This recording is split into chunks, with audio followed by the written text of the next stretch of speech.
Hello and welcome. I'm CatFat and I will be your guide today. Before we start, make sure you have a copy of Flash or Animate CC. You can download a free trial from the Adobe website. Now, when you open the file, it should look something like this. It's possible that hidden layers may be unhidden. In that case, just hit this button to hide everything and then unhide the layers one by one. That way everything is a bit more clear. Typically the older layers and storyboards will be found at the bottom of the timeline, with the newest nearer the top, such as the finals, the cleans, and the colors. And with that out of the way, let's ramble on, shall we? Okay, so Ninetales. This animation was probably my first big break, if you can call it that. I think John shared it on his Facebook page overnight, so I woke up the next morning to this explosion in views. The Game Grumps animations were a great medium for animators to stretch their muscles and really have fun animating to John and Aaron's crazy reactions.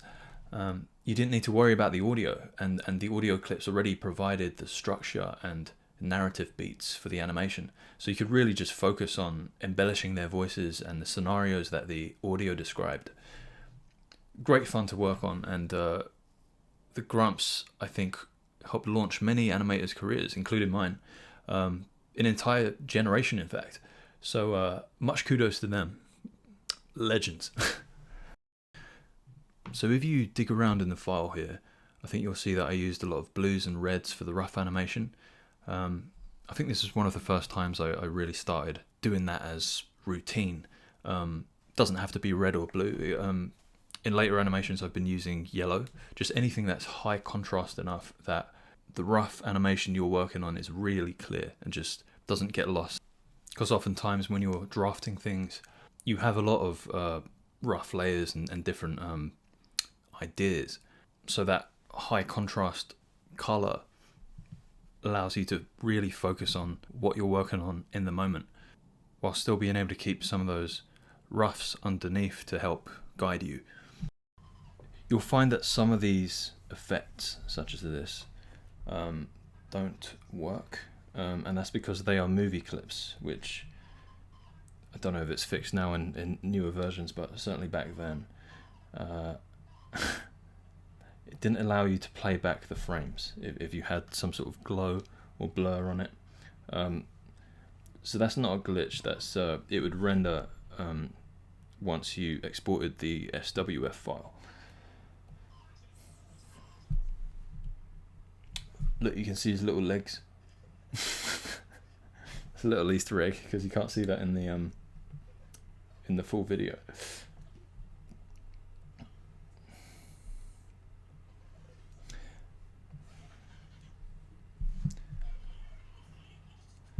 I think this is one of the first animations where I really just kind of let loose, and I've got a little kind of Hercules inspired swirl on his knee. But yes, this is one of the first animations where I really just kind of let loose and animated it for animation's sake, and that's what those audio clips allowed you to do. It was great fun. I really enjoyed animating this, and I don't think it took very long either. A few weeks, I think. Of course, then the cleanup, as always, takes a bit longer. The background files, I'm sure you've noticed, the backgrounds are missing here, except for the initial sketches. The background files will be found in separate files. Reason being, again, is back then I don't think my computer was strong enough to be able to handle the backgrounds as well as all the animation, so I had to split the file up into the animation up into several files. Also, you may get this message, don't worry about it, just hit OK. It may break the camera work, so you can't, if I've used a VCam here, I don't remember, it will make that break, which means you can't like export it, but that's fine. So here you can see some of the backgrounds. So yes, these backgrounds were a bit of a mix of the furthest back, the mountains and the far back were all just drawn the once. I figured if they're so far back that they're not going to really change much, so I could get away with just drawing it the once and kind of tweening it around. Whereas the foreground is all hand drawn and coloured. Let's open another one and have a look.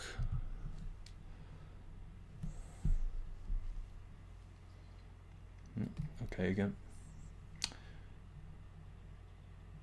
Yeah, okay, I think this is another one where the foreground, I can't remember actually, I haven't watched it in many years, but I think the foreground here does move, but it's kind of, maybe it doesn't. You know what, I forget what I said. Is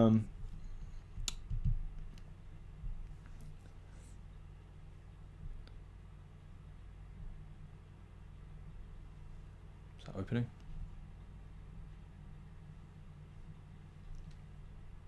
Okay, here we go. This is the end.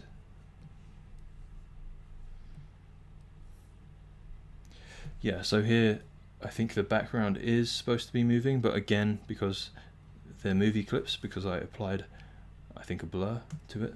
I mean, I could find it here and figure it out. That's the stage. I mean, that would be behind then. Where the hell is this background? Is this the background? There you go. Got a little foreground here.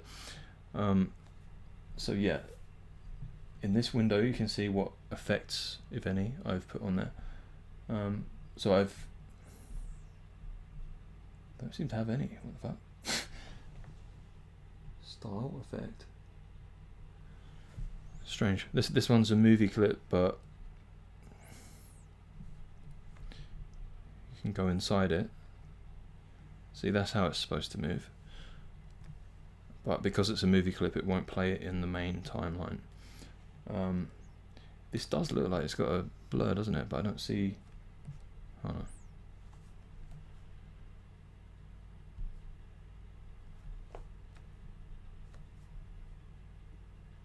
Here we go. Yeah, it has a blur here and a glow.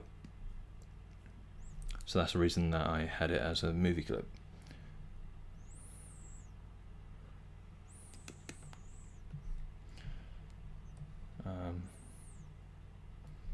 His little legs. His little legs. Ew.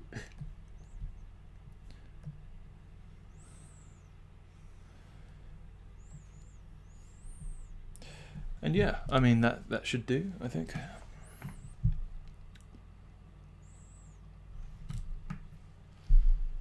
On to the next one. Alright, GTA is boring. From the comments, it seems that a lot of people believe that I actually hate GTA or think it's actually boring and kind of miss the satire.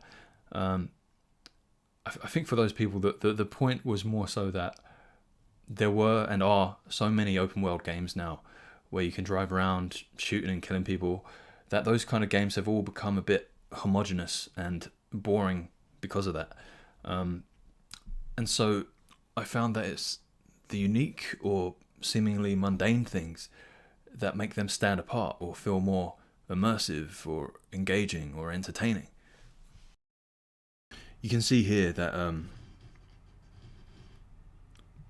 for this parachute shot, I used this green X as a moving kind of bullseye or vanishing point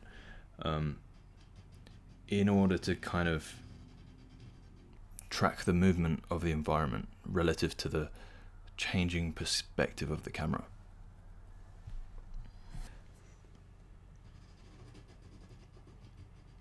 Like here, to get the camera to start to turn around, having that X of that horizon line, that vanishing point, move off to the right, allowed me to kind of keep track of what the camera was doing in that 3D space, so to speak. Oh, and yes, I know that Franklin is technically driving Trevor's truck here. Trevor got a DUI, so Franklin was just offering to pick up a pack of beers for him. No, but I think we actually started the collab long before the game came out, actually, in hopes of releasing it on the same day as the launch of the game.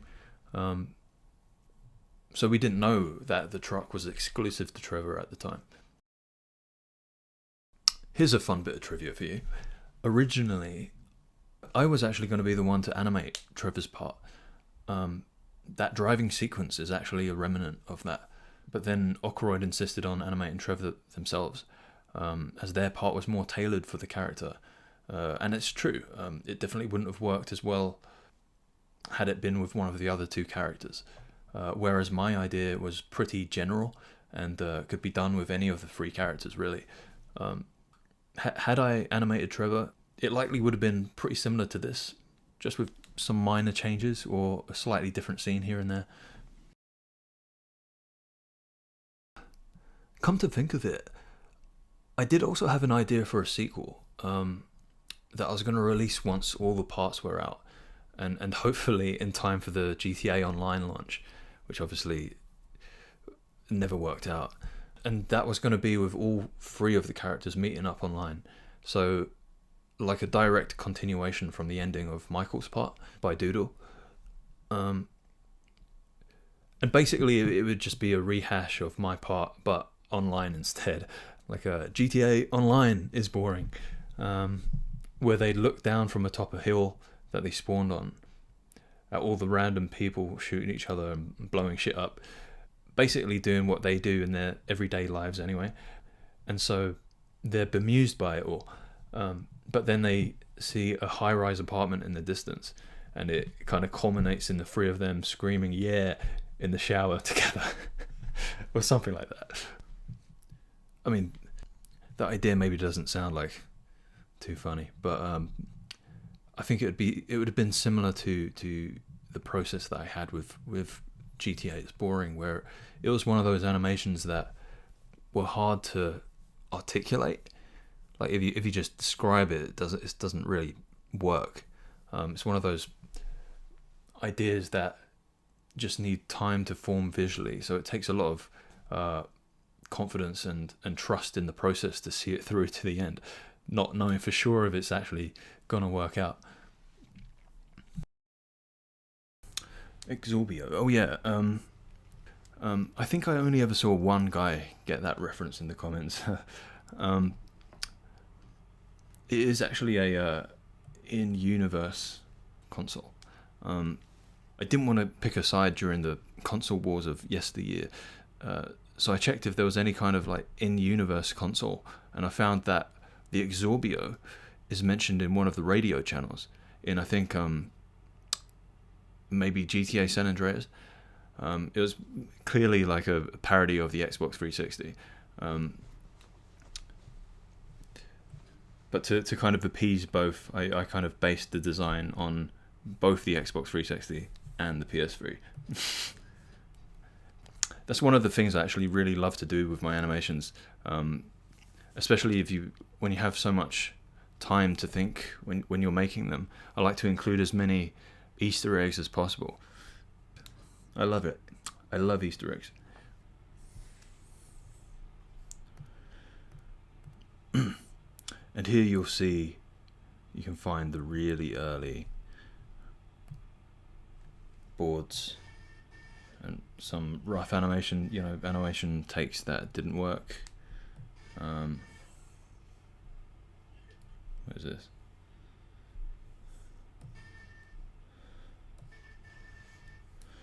The original storyboard.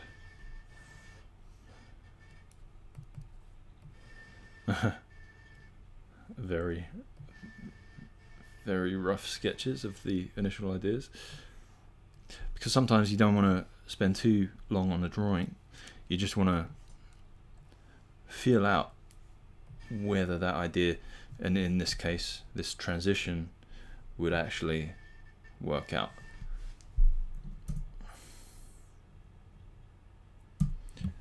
So for me at the time, I guess that even though it just holds here.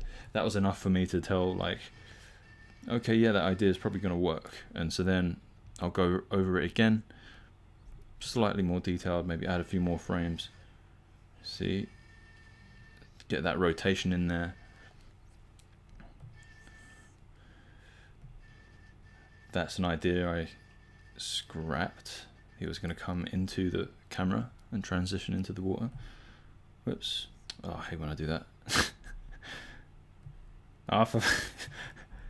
Okay. There was the boat. What else is there? And then this is a more refined version of that same tennis shot. And even more refined yet again.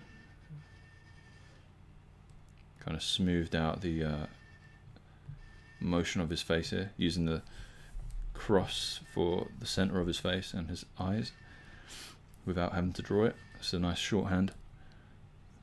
Because with animation, you know, the more time you can save, the better, because it's already so time consuming as it is. And then this is a clean pass here.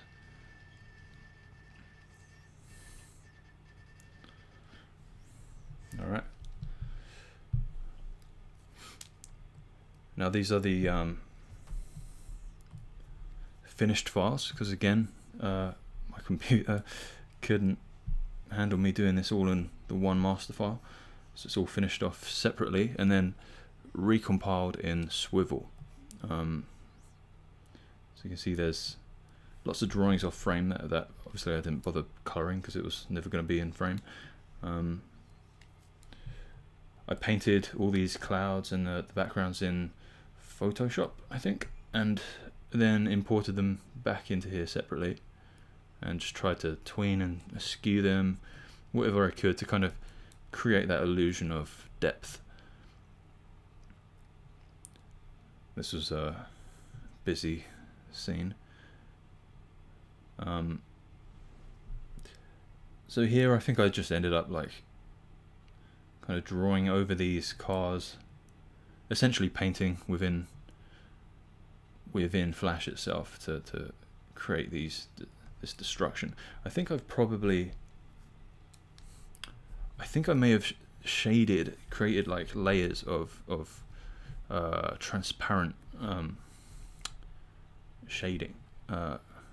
See if we can find that. So that's the fill, that's the actual car, and as you can see on top here, it's like a transparent shadow. I don't know where that is.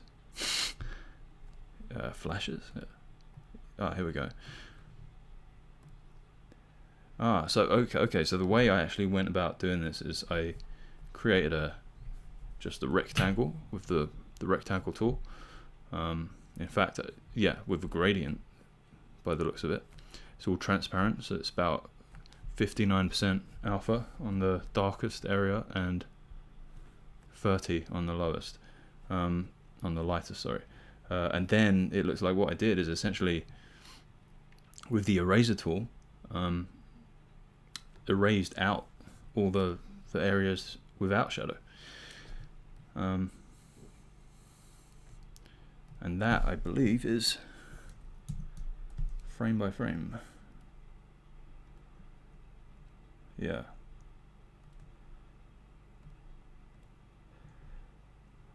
I mean, it's possible that I also went back and forth, because you can paint like that too. You can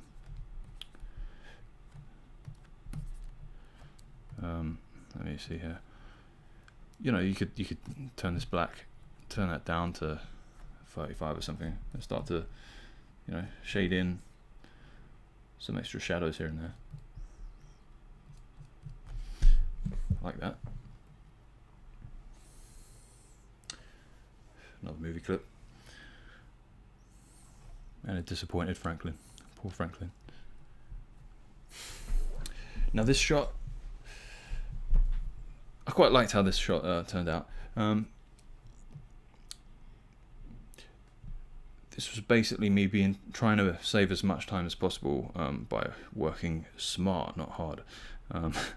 So I drew the car once, but I made sure to draw it in layers, so that I can have it rock like that. As you can see, it's separate from the wheel, so the chassis moves separate to the wheel, and then the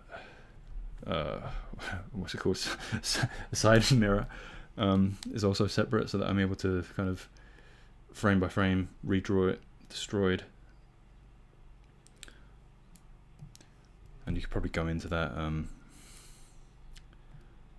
Okay, Flash is apparently the car. I'm not that diligent about renaming my layers. Oftentimes you end up reusing the same layer later on, and so if this probably was called car originally, and then it got reused at a later point, and I renamed it based on what I was working on then.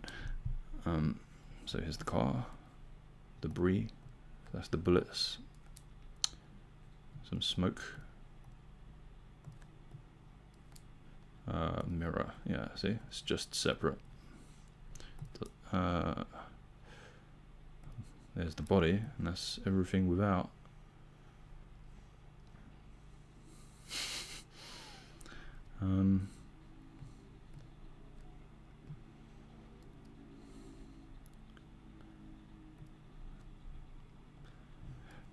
That's another technique too. So sometimes you sandwich an element between the others. So the body's obviously on the front of the wheel, but to make it more 3D, you want to make sure you have an element behind that wheel as well, so it makes it feel like it's sandwiched within, like it's sitting inside of the car, which is what that.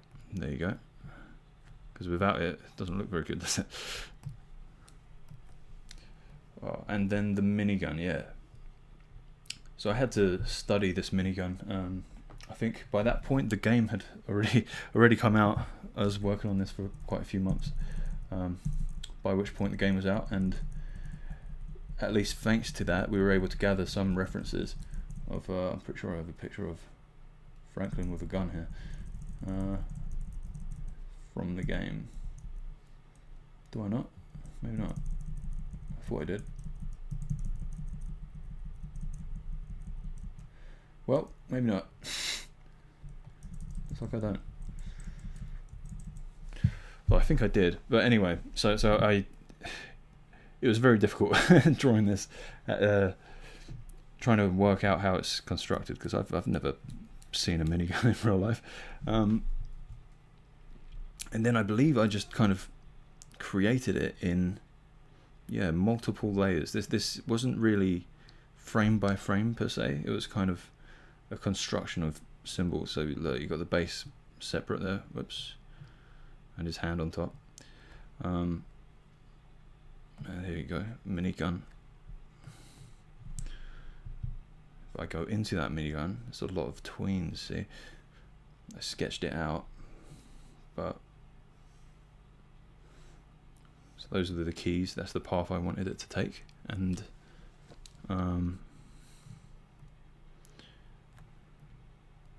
it looks like I frame by framed the inner barrel, so I couldn't work out how to cheat that. Spin, what is a spin? I think that's the same thing.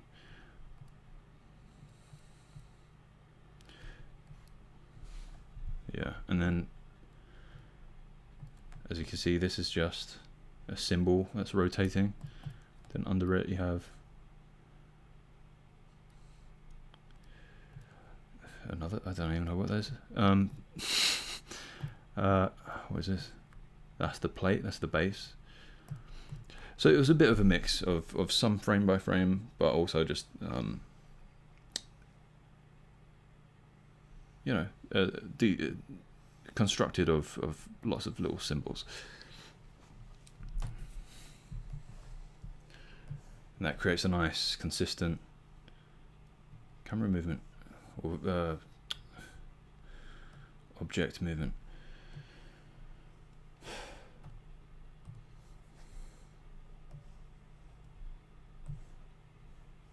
There's another one. I guess I must have redrawn it from behind too. Yeah, and I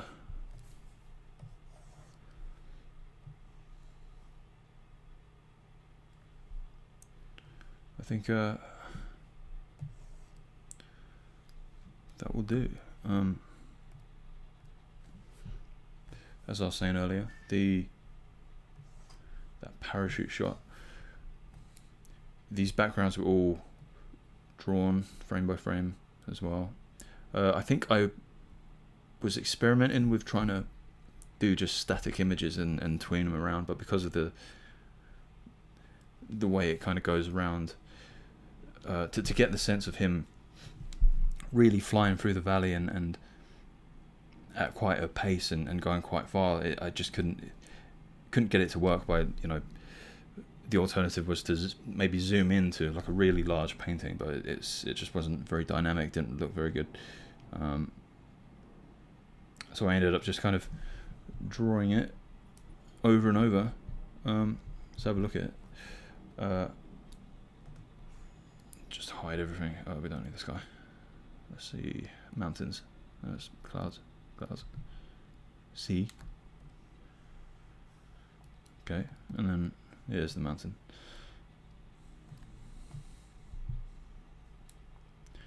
Yeah, so quite a lot of layers on this mountain. Just kind of kept scribbling over the top. I would have started with just, there's that side mountain. It's just like a bit of an amorphous blob, really. I did it in two because it's a valley, so that's the right hand side. Breaking it down always helps. The more you can break it down, the better. Those are motion lines.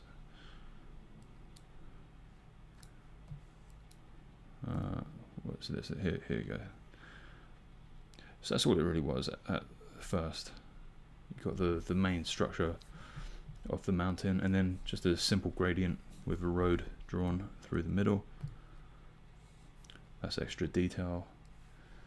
Again, just drawing it frame by frame, trying to keep it consistent frame after frame. Yeah, anyway, it's just a very laborious process, but I'm quite happy with the way it turned out. It's not perfect by any means. You've got lots of inconsistencies, things popping out of nowhere and wobbling a bit too much. The cars look a little crappy. But hey, it works. Alright, I think that'll do for GTA. If you have any other questions about something I might have missed, leave me a comment and I'll try and get back to you. On to the final one. Okay, and now it's just a mask. When I made this, I was already halfway done with an animation about The Last of Us. I certainly never imagined that this would become the last animation that I would upload, at least for so many years. Especially with how throwaway and shitposty it was. At the time, Joe Bowles started this trend, making fun of the reveal trailer for the TMNT movie. I think then Twisted Grimm made his own rendition, and it sort of just caught on as a trend from there. The idea was to only spend a couple days on it at most, and I believed going into it that I would too. But as always, my personal standards sort of betrayed me, and as I worked on it, I just couldn't bring myself to rush it too much. I think I ended up spending about 2 weeks on it in total, which made me feel a bit try-hard, which even to this day I do find a little bit embarrassing.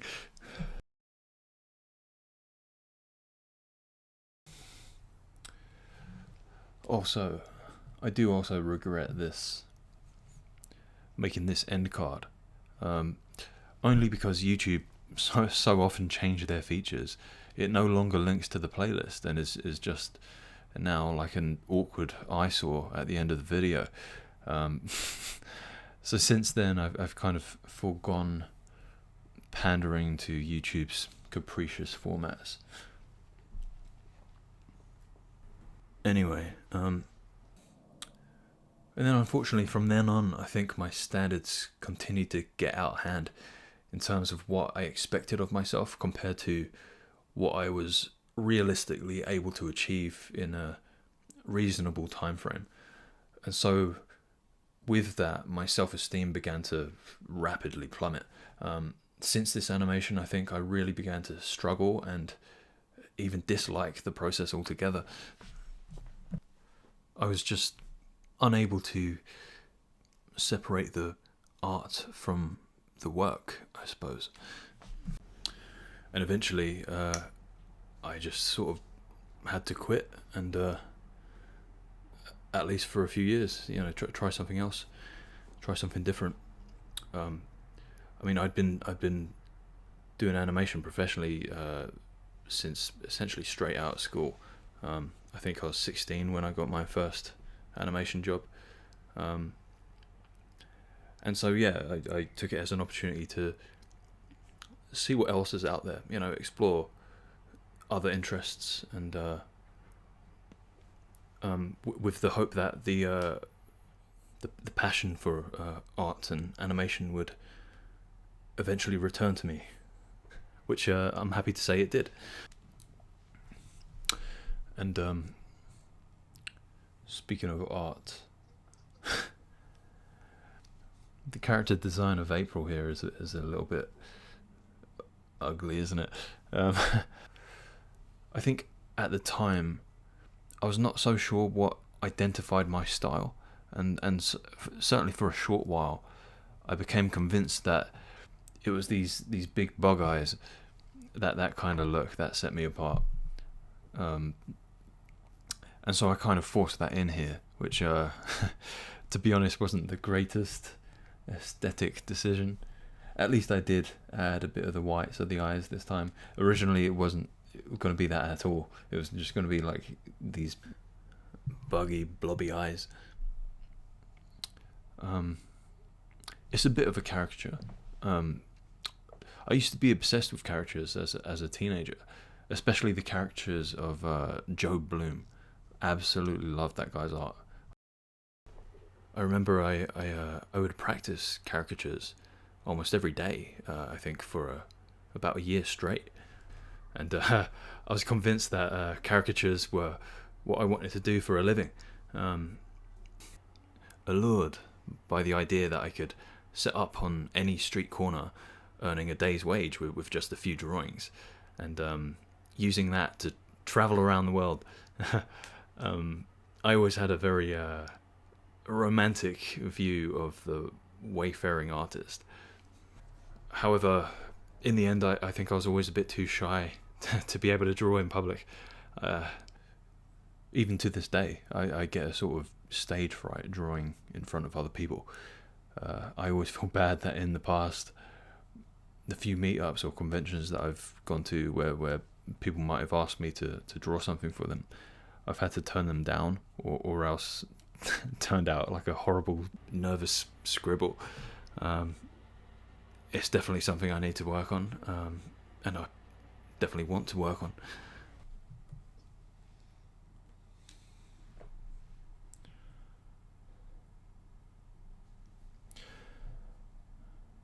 Again here, if we look at some of the roughs, yeah, there are loads of roughs here. So this was the initial storyboard, just like pacing out the beats. That was quite smooth. I think I can decide how big to make her lips. Or maybe it was like deliberate to make it kind of quiver. I'm not so sure actually. Smaller eyes. Yeah, I probably should have gone with like smaller eyes. Oh, whatever. So let's hide that. So this again, second pass. Blocking out some keys of his head here. That's the rough animation. That was an idea of how to make his eyes transform.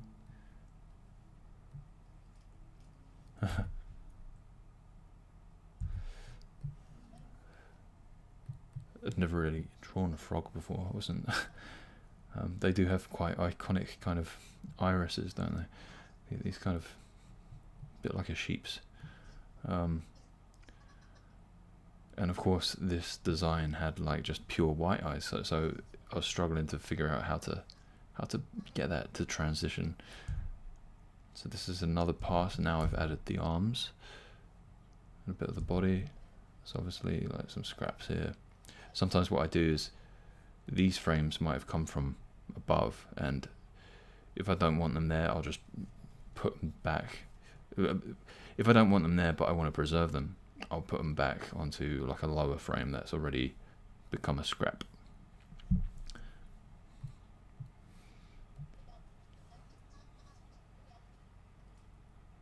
Oh, weird. This is actually an older storyboard.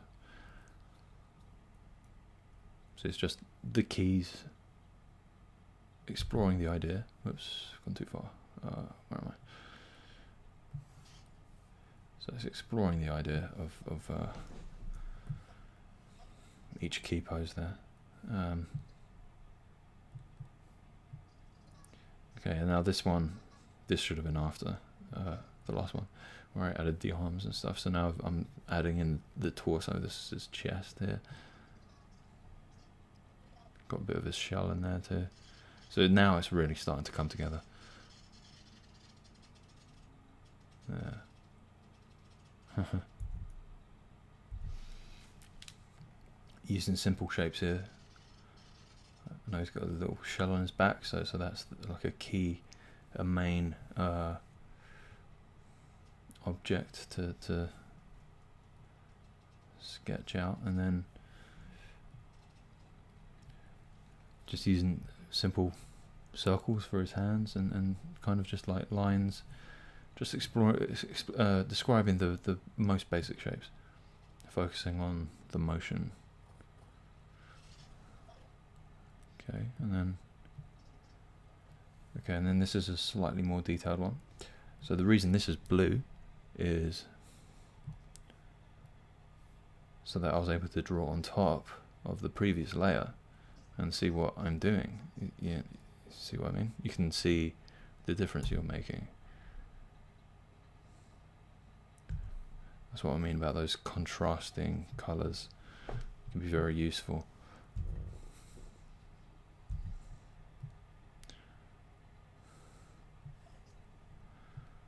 And the final scrap. And so this was it put together. I mean, this looks clean, to be honest. There's a little Batman.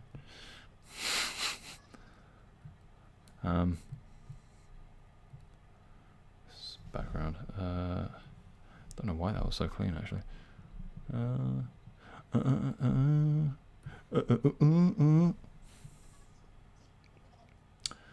Yeah, and then that's the final one.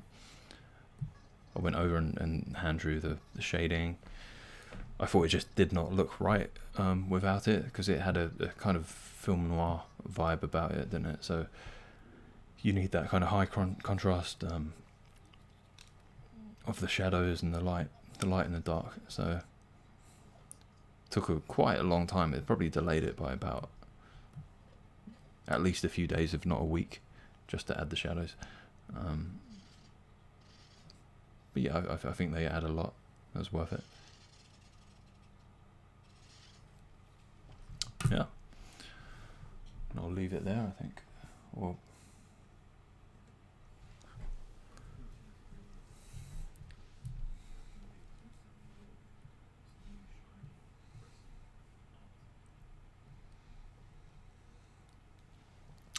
this was a very anime-inspired transition here, sequence here. Again, you can't see him moving because he's a movie clip. I guess I blurred him or something.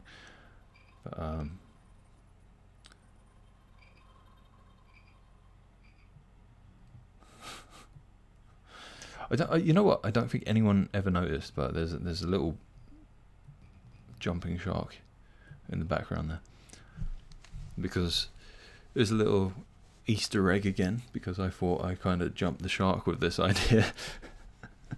Like a turtle turning into a frog. Yeah. I mean, they look kind of similar. They could be related.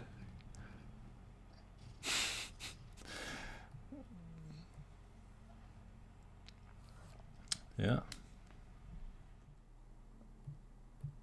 think I'll leave it there, and thank you for sticking with me. It's quite a long ramble, I suppose. But I hope you took something away from it. I hope you enjoyed it, and goodbye.